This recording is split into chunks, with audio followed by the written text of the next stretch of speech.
মৰমৰ ছাত্ৰ ছাত্ৰীসকল, তোমালোক সকলোকে আমাৰ এই চেনেলটোলৈ পুনৰবাৰ স্বাগতম জনাইছোঁ। বহুকেইজন ছাত্ৰ ছাত্ৰীয়ে হাফ ইয়াৰলি এক্সামৰ কাৰণে হিন্দীৰ কি চাব লাগিব, অৰ্থাৎ ইম্পৰ্টেণ্ট কি হয় কৈ দিবলৈ কৈ আছিলে। গতিকে তোমালোকে চাই যোৱা। যিহেতু প্ৰত্যেক ডিষ্ট্ৰিক্টতে কুৱেশ্যন পেপাৰবোৰ বেলেগ বেলেগ হয়, গতিকে মই বেলেগ বেলেগ ডিষ্ট্ৰিক্টৰ ছাত্ৰ ছাত্ৰীসকলক সোধোঁ যে ছাত্ৰ ছাত্ৰীসকলে কৈছিলে যে কোনোবা এখন ডিষ্ট্ৰিক্টৰ ছাত্ৰ ছাত্ৰীসকলে কৈছিল যে আমাৰ 8 নম্বৰ লেশ্যনলৈকে আহিব, কোনোবা ডিষ্ট্ৰিক্টৰ ছাত্ৰ ছাত্ৰীসকলে কৈছিল যে আমাৰ 9 নম্বৰ লেশ্যনলৈকে হাফ ইয়াৰলি এক্সামত কুৱেশ্যন আহিব। এতিয়া চোৱা, ইয়াৰে আমি কবিতা বা গীত কি চাব লাগিব চোৱা। ইয়াৰে তোমালোকৰ 8 নম্বৰ অথবা তোমালোকৰ 10 নম্বৰ কবিতা আৰু গীতত থাকিব, ঠিক আছে। যদি কবিৰ নাম থাকে, কবিৰ নামটো তোমালোকক লিখিব দিব। এতিয়া যিসকল ছাত্ৰ ছাত্ৰীক সন্মানীয় ছাৰ বাইদেউসকলে কৈছিল যে তেওঁলোকৰ 8 নম্বৰ লেশ্যনলৈকে আহিব, সেই ছাত্ৰ ছাত্ৰীসকলে 6 নম্বৰ যিটো কবিতা আছে সেইটো চাব লাগিব, আৰু 8 নম্বৰ যিটো আছে হিন্দ দেশকে নিবাসী, সেই গীতটো তোমালোকে চাব লাগিব, ঠিক আছে। এই দুটা তোমালোকৰ প্ৰত্যেক ডিষ্ট্ৰিক্টৰ ছাত্ৰ ছাত্ৰীসকলৰ কাৰণে এই দুটা বহুত বেছি ইম্পৰ্টেণ্ট হয়। এই দুটা তোমালোকে যদি কবিৰ নাম আছে, কবিৰ নামটো মনত ৰাখিবা, লগতে প্ৰথম 8 শাৰী বা 10 শাৰী তোমালোকে মুখস্থ কৰিবা। তাত তোমালোকে মিনিমাম 8 বা 10 নম্বৰ তাত তোমালোকে ইজিলি পাবলৈ সক্ষম হ'বা, ঠিক আছে। এই 10 নম্বৰ তোমালোকে মিছ নকৰিবা, ভালদৰে তোমালোকে পঢ়িবা। এই 10 নম্বৰ তোমালোকে বা 8 নম্বৰ তোমালোকে পাবাই। এতিয়া চোৱা, প্ৰথমতে 5 নম্বৰ 1 আছিল হম হোংগে কামিয়াব। এইটো এইবাৰৰ পৰীক্ষাত অহাৰ চান্স কম আছে, ঠিক আছে, অৰ্থাৎ লিখিব দিয়াৰ চান্স কম আছে হম হোংগে কামিয়াব, কাৰণ ফাৰ্ষ্ট ইউনিট টেষ্টত তোমালোকক এইটো লিখিব দিছিলে। এতিয়া ইয়াৰ পৰা কিন্তু প্ৰশ্ন হয়তো তোমালোকক দিব পাৰে। প্ৰশ্ন তোমালোকৰ 5 নম্বৰ অথবা 6 নম্বৰৰ পৰা তোমালোকৰ আহিব, ঠিক আছে। 5 নম্বৰ তোমালোকে ইয়াতে ক আৰু খ দুটাই চাব লাগিব। নেক্সট 6 নম্বৰ প্ৰশ্নৰ তোমালোকে চাব লাগিব হম কেইছে চলেংগে আৰু একদিন চাৰুৰ কিয়া হোগি। এই দুটা বহুত বেছি ইম্পৰ্টেণ্ট হয়, ঠিক আছে। তাৰপিছত 7 নম্বৰটো কেতিয়াবা তোমালোকৰ পৰীক্ষাত দিয়ে, 7 নম্বৰটো তোমালোকে চাবা। 7 নম্বৰটো তোমালোকৰ এনুৱেল এক্সামৰ কাৰণেও বহুত বেছি ইম্পৰ্টেণ্ট হয়, সেইটো তোমালোকে চাবা। শব্দ অৰ্থ তোমালোকে চাবা, কামিয়াব শব্দটোৰ অৰ্থ এইটো ইম্পৰ্টেণ্ট, ঠিক আছে। নেক্সট তোমালোকে চোৱা, স্বৰমালাও তোমালোকৰ পৰীক্ষাত লিখিবলৈ নিদিয়ে, কাৰণ ইউনিট টেষ্টত তোমালোকক এই দুটাৰ পৰাই এটা লিখিব দিছিল, হয়নে? গতিকে স্বৰমালা দিয়াৰো এইবাৰ তোমালোকৰ চান্স কম আছে। কিন্তু তোমালোকৰ যদিহে ছাৰ বাইদেউসকলে কৈছিল যে তোমালোকৰ মিনিমাম 6টা লেশ্যনৰ পৰা তোমালোকৰ হাফ ইয়াৰলি কুৱেশ্যন আহিব, তেতিয়াহ'লে তোমালোকে 2 নম্বৰ পাঠটোৰ স্বৰমালাৰ প্ৰথম 8 শাৰী বা 10 শাৰী তোমালোকে মুখস্থ কৰিব লাগিব, অৰ্থাৎ নোচোৱাকৈ তোমালোকে পৰীক্ষাত লিখিবলৈ দিব। এতিয়া ইয়াৰ পৰা তোমালোকৰ কি কুৱেশ্যন আহিব পাৰে চোৱা। ইয়াৰ পৰা তোমালোকৰ আহিব পাৰে শব্দ লিখিব দিব পাৰে, যেনে অৰে দুটা শব্দ লিখিব দিব পাৰে, আৰে দুটা শব্দ লিখিব দিব পাৰে, ঠিক আছে।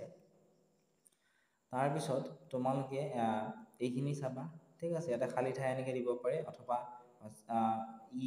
ছটা ই বড়ি ই, ঠিক আছে, এইবোৰে তোমালোকক শব্দ লিখিব দিব পাৰে, ঠিক আছে। এইখিনি তোমালোকে চাবা। নেক্সট অ আসনটো তোমালোকে চাবই লাগিব, পৰীক্ষাত অহাৰ চান্স কম থাকে, তথাপিও তোমালোকে হিন্দীৰ অ আসন চাই যাবা, ঠিক আছে। এতিয়া নেক্সট তোমালোকে চোৱা, ইয়াৰে তোমালোকে শব্দ অৰ্থ তোমালোকে চাবা। ইখ মানে কি হয়, গন্না অৰ্থাৎ কুঁহিয়াৰ, এইটো তোমালোকে মনত ৰাখিবা। আৰু তোমালোকে মনত ৰাখিবা অনাজ মানে কি হয়, ঠিক আছে। ইয়াৰ শব্দ অৰ্থ কেতিয়াবা তোমালোকক দিয়ে। নেক্সট তোমালোকে পাবা 3 নম্বৰ পাঠ, ধেৰিয়া কা পাঠ, ঠিক আছে। এই পাঠটিৰ তোমালোকৰ ইম্পৰ্টেণ্ট হৈছে প্ৰশ্ন নম্বৰ 3ৰ পৰা তোমালোকৰ আহিব গৌতম বুদ্ধ কাহা যা ৰহে থে, এইটো প্ৰশ্ন ইম্পৰ্টেণ্ট হয়। নেক্সট শিষ্য চলনে के लिए কাহা গয়া, আৰু এইটো ইম্পৰ্টেণ্ট, ঠিক আছে। লগতে এই 4টা তোমালোকৰ ইয়াৰ পৰা বেছি ইম্পৰ্টেণ্ট হয়। নেক্সট তোমালোকৰ ইয়াৰে ইম্পৰ্টেণ্ট হৈছে তোমালোকে চাব পৰা ইয়াতে 6 নম্বৰটো। 6 নম্বৰ যিহেতু MCQ টাইপৰ কুৱেশ্যন তোমালোকৰ পৰীক্ষাত দিব, ইয়াৰ পৰা এটা বা দুটা কুৱেশ্যন তোমালোকৰ পৰীক্ষাত অহাৰ চান্স আছে। এই কুৱেশ্যনকেইটা তোমালোকে চাবা, ঠিক আছে।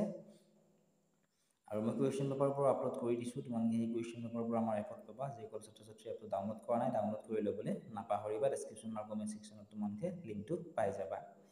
এতিয়া 9 নম্বৰৰ পৰা পৰীক্ষাত আহে, তোমালোকৰ হয়তো ইউনিট টেষ্টতো আহিছিল ইয়াৰ পৰা কুৱেশ্যন, এইটো ইম্পৰ্টেণ্ট হয়, ভেৰি ভেৰি ইম্পৰ্টেণ্ট, ইয়াৰ পৰা অহাৰ চান্স আছে, এইটো তোমালোকে চাব লাগিব, ঠিক আছে। তাৰপিছত ইয়াৰে ইম্পৰ্টেণ্ট হৈছে গৌতম বুদ্ধৰ। গৌতম বুদ্ধৰ বিষয়ে ইয়াত দিয়া আছে যে তেওঁৰ জন্ম ক'ত হৈছিল, জন্মস্থান ক'ত আছিল, তেওঁৰ বাল্যকালৰ নাম যিটো এইটো ইচি আহি থাকে পৰীক্ষাত, সিদ্ধাৰ্থ আছিলে, এইটো মনত ৰাখিবা, ঠিক আছে। লগতে তেওঁ কি আছিল, বৌদ্ধ ধৰ্মৰ এজন প্ৰৱৰ্তক আছিলে, এইটো তোমালোকে মনত ৰাখিবা, বহুত ইম্পৰ্টেণ্ট হয়। তাৰপিছত তোমালোকে পাবা 4 নম্বৰ পাত ধৰতী মাতা কা পত্ৰ অৰ্থাৎ ধৰিত্ৰী মাৰ চিঠি। ঠিক আছে, ইয়াৰ পৰা তোমালোকৰ কুৱেশ্যন আহিব এটা বা দুটা। ঠিক আছে, ইয়াৰ পৰা তোমালোকে চাবা এই 6 নম্বৰ যিটো প্ৰশ্ন আছে এইটো ইম্পৰ্টেণ্ট হয় 6 নম্বৰটো। ঠিক আছে, 6 নম্বৰটো বেছি ইম্পৰ্টেণ্ট। 6 নম্বৰ পাৰিলে তোমালোকে গোটেইকেইটাই চাবা, এই তিনিটা ইম্পৰ্টেণ্ট হয়, কোনটোতে গেৰাণ্টি নাই, যিকোনো এটা তোমালোকক দিব পাৰে। নেক্সট 7 নম্বৰটো ইম্পৰ্টেণ্ট হয়। 7 নম্বৰ তোমালোকে চাব লাগিব পেड़ पौधे उगाने से क्या होता है, অৰ্থাৎ গছ গছনি যদি আমি ৰুওঁ ইয়াৰ পৰা কি হয়, কি লাভ হয়। ঠিক আছে, নেক্সট ধৰতী মাতা নে মনুষ্যকো কিয়া কিয়া দিয়া, অৰ্থাৎ ধৰিত্ৰী মাতাই আমাৰ মানুহবোৰক কি দিছে, এই দুটা কুৱেশ্যন তোমালোকে চাবা, এই দুটা কুৱেশ্যন ইম্পৰ্টেণ্ট হয়।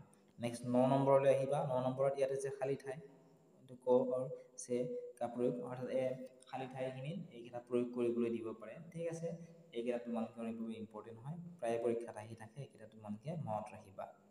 ঠিক আছে, নেক্সট তোমালোকে এইখিনি পৰীক্ষাত নাহে 12 নম্বৰটো, কিন্তু এইখিনি তোমালোকে মনত ৰাখিবা। ঠিক আছে, অৰ্থাৎ মাত্ৰা বুলি কয় হিন্দীত, যেনেকুৱা অসমীয়াত আছিল আকাৰ হস্ৰাইকাৰ দীৰ্ঘইকাৰ, ঠিক তেনেকৈ হিন্দীত মাত্ৰা বুলি কয় এইখিনি। ঠিক আছে, এইখিনি তোমালোকে মনত ৰাখিবা, এইখিনি পিছলৈ তোমালোকৰ বহুত বেছি কামত আহিব। ঠিক আছে, নেক্সট তোমালোকে চোৱা ইয়াৰে কি চাব লাগিব, ইয়াৰে চাব লাগিব এনেকুৱা ধৰণৰ কেইটা। ঠিক আছে, যেনেকুৱা চঞ্চল শব্দটো ইয়াতে কি কৰিছে, ভাঙিছে, যেনে চৰ লগত কি কৰিছে, চাবচোন চটো উচ্চাৰণ কৰাচোন, চ লগত কি উচ্চাৰণ হয়, উচ্চাৰণ হয়, চঞ্চল। ঠিক আছে, এনেকৈ ভাঙি তোমালোকক লিখিবলৈ দিব, গতিকে এইখিনি তোমালোকে চাবলৈ নাপাহৰিবা, এইখিনি ইম্পৰ্টেণ্ট হয়। তাৰপিছত তোমালোকে পাবা 5 নম্বৰ পাঠ লোকপ্ৰিয় গোপীনাথ বৰদলৈ।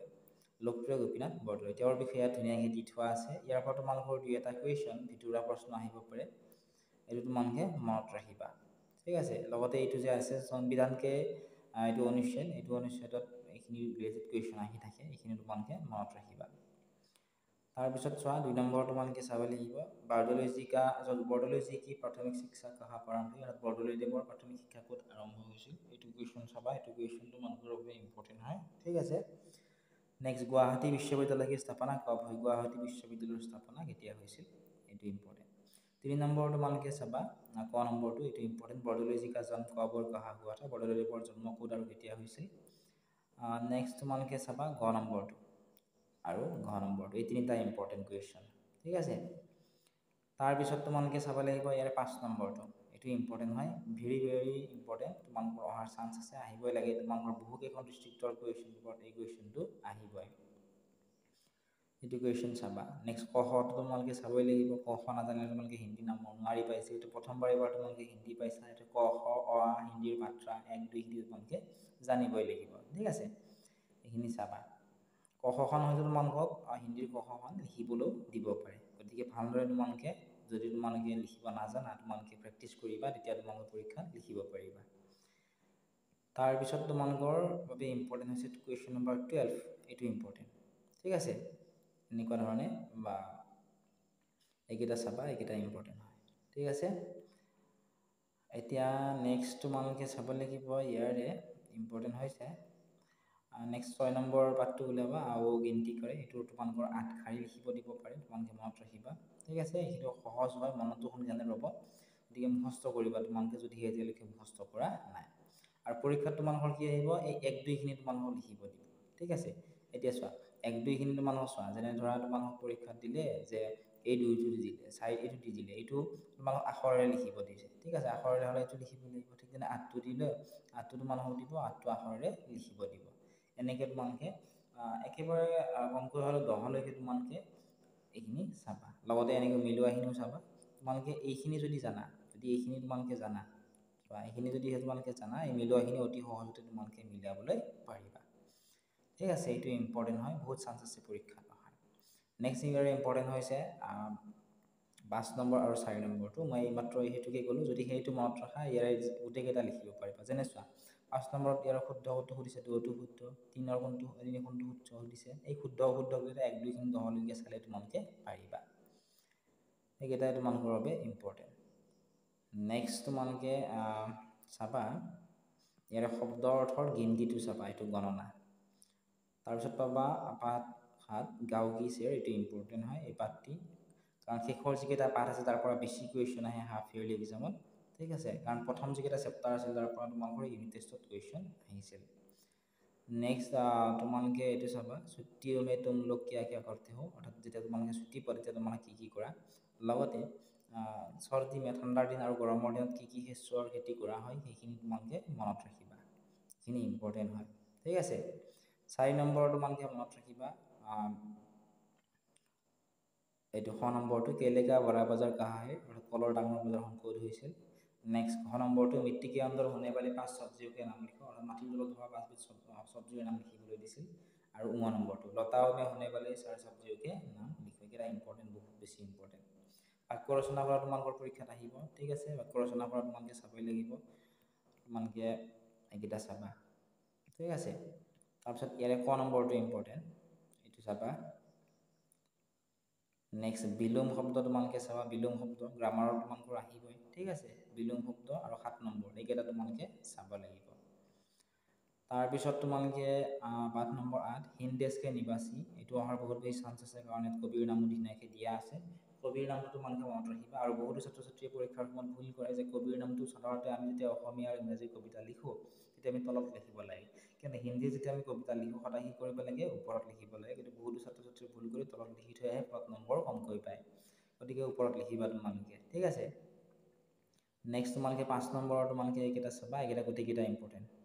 हमारे देश का नाम, हमारे देश के किन्हीं 5 प्रमुख नदियों के नाम। ঠিক আছে, এইকেইটা বহুত বেছি ইম্পৰ্টেণ্ট হয়, তোমালোকে চাব লাগিব। নেক্সট 7 নম্বৰটো চাবা, ইয়াৰ পৰা কুৱেশ্যন অহাৰ বহুত বেছি চান্স আছে। তো ইয়াত না যদি নাহে থাৰ্ড ইউনিট টেষ্ট অথবা হাফ এনুৱেল এক্সামত তোমালোকৰ কিন্তু আহিব। নেক্সট ইয়াৰ ইম্পৰ্টেণ্ট হৈছে কুৱেশ্যন নম্বৰ 10 আৰু 11, দুটা কুৱেশ্যন ইম্পৰ্টেণ্ট তোমালোকৰ বাবে। ঠিক আছে, এইকেইটা তোমালোকে চাবা। আৰু ইয়াৰে তোমালোকে যিটো ৰাগ আছে এইটো শব্দ অৰ্থ তোমালোকে চাবা, এইটো ইম্পৰ্টেণ্ট হয়। নেক্সট তোমালোকে পাবা 9 নম্বৰ পাঠ চলো তেজপুৰ চলে, অৰ্থাৎ ব'লা তেজপুৰলৈ যাওঁ। ইয়াৰ পৰা তোমালোকৰ 2-এটা কুৱেশ্যন হয়তো বনাই দিবও পাৰে, নিদিবও পাৰে, কাৰণ তোমালোকে এবাৰ প্ৰথম হিন্দী যিহেতু পাইছা, হয়নে, গতিকে নিদিবও পাৰে। নেক্সট 3 নম্বৰ তোমালোকে চাবা, 3 নম্বৰ দিছে কাজিৰঙা কিছলিয়ে মচহুৰ है, অৰ্থাৎ কাজিৰঙা কিহৰ কাৰণে বিখ্যাত এইটো চাবা। নেক্সট এইটো চাবা, বান কি পুত্ৰী কণ্ঠী উচকি সখী কণ্ঠী, অৰ্থাৎ বানৰজাৰ জীয়েকৰ নাম কি আছিল আৰু তেওঁৰ সখীয়েকৰ নামটো কি আছিল। অগ্নিগড় কা নিৰ্মাণ কিছনে কৰৱায়া থা, অগ্নিগড়ৰ নিৰ্মাণ কোনে কৰোৱাইছিল, এইটো ইম্পৰ্টেণ্ট। তাৰপিছত পালতু আৰু জংলী, অৰ্থাৎ ঘৰচীয়া আৰু বনৰীয়া জন্তুৰ নামবিলাক ইয়াতে দি থোৱা আছে, ইয়াৰ পৰা ছেপাৰেট কৰি তোমালোকক লিখিবলৈ কৈছে। ঠিক আছে, নেক্সট 5 নম্বৰটো তোমালোকে ইয়াৰে চাবা, এইটো ইম্পৰ্টেণ্ট হয়। এইখিনি তোমালোকে চাব লাগিব, এইখিনি বহুত বেছি ইম্পৰ্টেণ্ট হয়। তাৰপিছত তোমালোকে 10 নম্বৰ চাবা, ৰেখা খিচকৰ মিলাব, অৰ্থাৎ এইখিনি এনেকৈ মিলাব দিছে সঠিক ঠাইত সঠিকটো। ঠিক আছে, এই মিলোৱাকেইটা তোমালোকে চাবা। আশা কৰিছোঁ তোমালোকে গোটেইখিনি বুজি পালা, শিকি চাব লাগিব। সেইখিনি চালেই তোমালোকৰ পৰীক্ষাত 45ৰ ওপৰত তোমালোকৰ মাৰ্কছ থাকিব।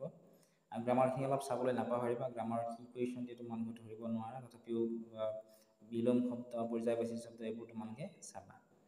আৰু যদি ভিডিঅ'টো চাই ভাল পাইছা, তোমালোকে আমাৰ এপটো ডাউনলোড কৰি ল'বলৈ নাপাহৰিবা। এপত তোমালোকে অনলাইন ক্লাছো কৰিব পাৰিবা।